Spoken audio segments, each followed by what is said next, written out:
दोस्तों, आप सभी को मेरा नमस्कार और मैं जितेंद्र नामदेव। जैसा कि छत्तीसगढ़ को धान का कटोरा कहा जाता है, इसके साथ ही आज हम पंडरिया विधानसभा में पहुंचे हुए। पंडरिया जो विधानसभा है, वहाँ वनांचल वासी बड़ी संख्या में रहते हैं। ज्यादातर वनांचल वासियों का एरिया सीधे तौर पर इसे कहा जा सकता है। और आज हम पंडरिया क्षेत्र के प्रत्याशी जो छत्तीसगढ़ जोगी जनता कांग्रेस से चुनावी रणभूमि में उतरे हैं, रवि चंद्रवंशी जी, हम उनसे बात करने जा रहे हैं। और मुद्दा मुद्दा हमारा नहीं है, मुद्दा पंडरिया के लोगों का है, जो कहते हैं जीतने के लिए लोग तो पंडरिया विधानसभा में चुनाव जीत जाते हैं, लेकिन उनका रहवास स्थान कवर्धा होता है। तो हम बात करेंगे चंद्रवंशी जी से। अगर वो चुनाव जीत जाते हैं तो उनका रहवास स्थान आखिर कहाँ होगा?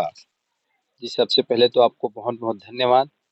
और आपका जो सवाल है कि रहवास स्थान कहाँ होगा, इस पे मैं इतना ही कहूँगा कि जो बाहर से प्रत्याशी आते हैं, उनके लिए ये सवाल सही होगा मेरे ख़्याल से। मेरी तो जन्मभूमि, मेरी कर्मभूमि सब कुछ पंडरिया है। मैं पंडरिया के पास मेरा 5 किलोमीटर में गाँव है परसवारा, वहाँ पैदा हुआ हूँ। पंडरिया में मेरी बचपन से लेके पूरी 12वीं तक की पढ़ाई हुई है। तो मैं तो बचपन से ही पंडरिया में हूँ और मरते दम तक ही पंडरिया में ही रहूँगा, ना मैं कहीं बाहर जाने वाला, ना कहीं और जाने वाला। हम स्थानीय मुद्दों की बात करें पंडरिया विधानसभा की, तो क्या कुछ ऐसा रहा जो भाजपा के 15 साल, कांग्रेस के 5 साल में भी वो समस्याएं दूर नहीं हो पाई? हमारे क्षेत्र के जो गन्ना उत्पादक किसान हैं, उनको एक छोटा सा चीज़ चाहिए, शेयर, जिससे वो अपने गन्ना को शक्कर कारखाना में उचित मूल्य पे बेच पाएँ। क्योंकि गुड़ फैक्ट्री में जब बेचते हैं तो उनको 200 ढाई सौ रुपए प्रति क्विंटल का नुकसान होता है, जिससे बचने के लिए उनको एक शेयर की आवश्यकता है और उस शेयर से वो लोग 500 रुपए क्विंटल के और ऊपर अपना गन्ना जो है शक्कर कारखाना में बेचना चाहते हैं। परंतु लगातार चाहे बीजेपी की गवर्नमेंट रही हो, चाहे अभी कांग्रेस की गवर्नमेंट थी, हम लोग किसान लोग चक्का जाम किए, प्रदर्शन किए, आंदोलन किए, धरना दिए, घेराव किए, लेकिन एक छोटा-सा शेयर किसानों को नहीं मिल पा रहा है।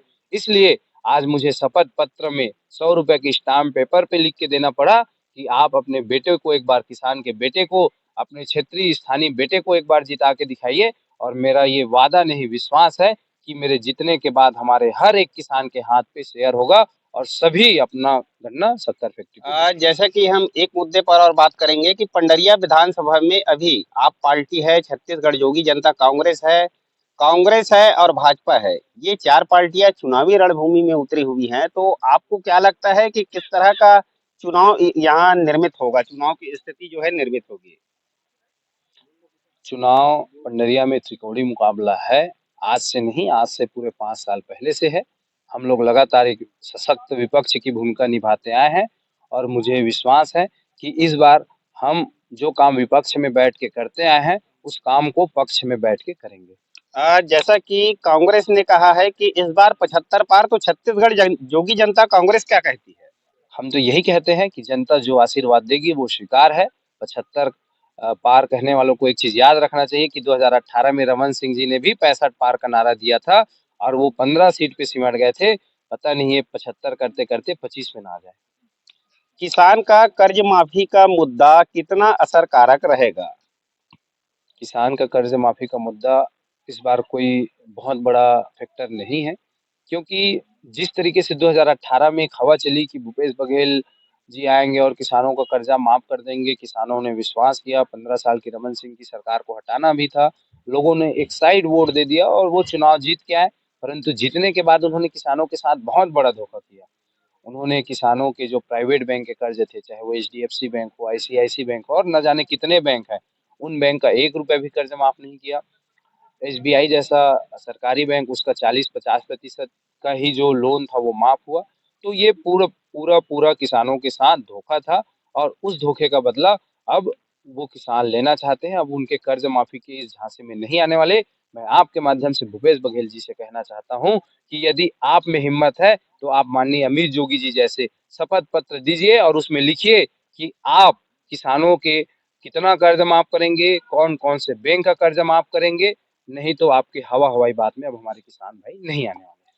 अब हम अंतिम प्रश्न हमारा कि आप अगर चुनाव जीत जाते हैं विधानसभा से, तो कार्यों को लेकर आपकी पहली प्राथमिकता क्या होगी?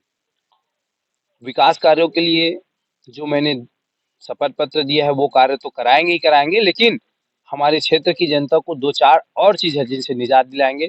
जैसे कि भ्रष्टाचार से निजात, कमीशन खोरी से निजात, और हमारे जो गरीब आदिवासी मजदूर किसान हैं, जिनको बड़े-बड़े कार्यालयों के चक्कर काटने पड़ते हैं, उन सब चीज़ से हम निजात दिलाएँगे और इतना उनके काम को आसान कर देंगे कि यदि कोई व्यक्ति आसानी से छोटा-सा काम जो 1 घंटे में, 2 घंटे में हो ही जाता है, उसको कराने में उसको 1 घंटे से ज़्यादा का वक़्त ना लगे। यहाँ तो आज देखा जाता है कि एक डिजिटल सिग्नेचर जैसा चीज़ 1 महीना, 2 महीना, 3 महीना तक पेंडिंग रहता है।